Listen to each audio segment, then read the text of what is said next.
करें। हेलो दोस्तों, प्रणाम। हमारी चैनल में आप सभी का स्वागत है।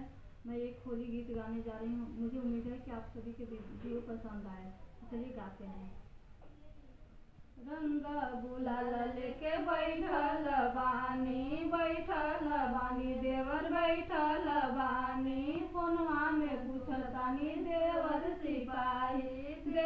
सिपाही हो देवर सिपाही, होलिया में रंग डाले आइब की नाही देवर आइब की नाही, आइब ये भौजी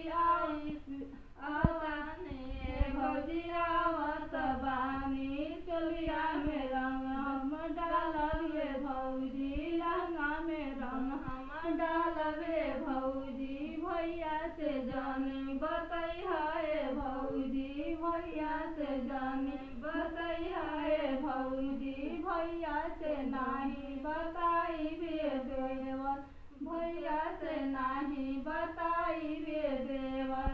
नमस्ते। हमारी वीडियो पसंद आई होगी तो लाइक करिएगा, सब्सक्राइब के बटन